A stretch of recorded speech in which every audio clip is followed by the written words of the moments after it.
Big boss season 9లో ఎప్పుడేం జరుగుతుందనేది ఊహించడం చాలా కష్టంగా ఉంటుంది. ఇక ఈ విషయం పక్కన పెడితే, 5వ వారం నామినేషన్‌లో భాగంగా హౌస్‌లో ఉన్న కంటెస్టెంట్స్ అందరినీ కూడా నామినేషన్‌లోకి తీసుకొచ్చేశారు.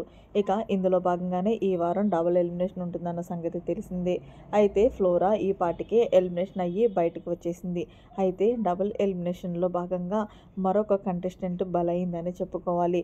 అయితే ఈ కంటెస్టెంట్స్ ఎవరు ఊహించలేని కంటెస్టెంట్ అనే చెప్పాలి. అది ఎవరూ కాదు, అగ్ని పరీక్ష ద్వారా బిగ్ బాస్ హౌస్‌లోకి అడుగుపెట్టిన సత్తా చాటలేక బయట ఆడియన్స్‌తో పాటు హౌస్‌లో ఉన్న కంటెస్టెంట్స్‌కి కూడా చిరాకు తెప్పించి మొత్తానికి ఈరోజు డబుల్ ఎలిమినేషన్‌లో భాగంగా శ్రీజని ఎలిమినేషన్ చేసి బిగ్ బాస్ హౌస్ నుంచి బయటకు తీసుకొచ్చేశారు. శ్రీజ ఎలిమినేషన్‌కి గల కారణాలు చాలానే ఉన్నాయి.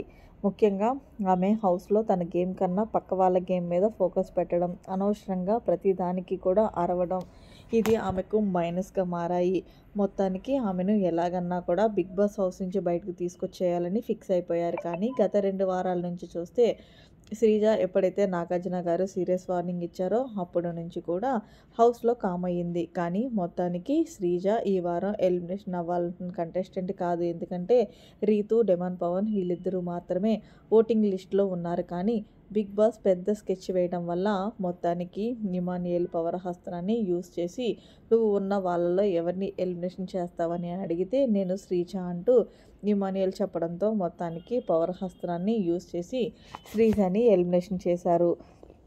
బిగ్ బాస్ హౌస్ నుండి మరీ మొత్తానికి శ్రీజ ఎలిమినేషన్ ఫెయిర్ అనుకుంటున్నారా, లేకపోతే అన్‌ఫెయిర్ అనుకుంటున్నారా అనేది కామెంట్ సెక్షన్‌లో తెలియచేయండి. అలాగే హౌస్‌లోని ఇద్దరు డబుల్ ఎలిమినేషన్ అయితే మరొక 5గురు బిగ్ బాస్ హౌస్‌లోకి వైల్డ్ కార్డ్ కంటెస్టెంట్ అడుగుపెట్టేశారు. మరి ఎవరు అడుగుపెట్టారనేది నెక్స్ట్ వీడియోలో చూసేద్దాం. మరిన్ని లేటెస్ట్ అప్డేట్స్ కోసం మన ఛానల్ సబ్స్క్రైబ్ చేసుకోండి. Thanks for watching. Bye bye. Have a nice day.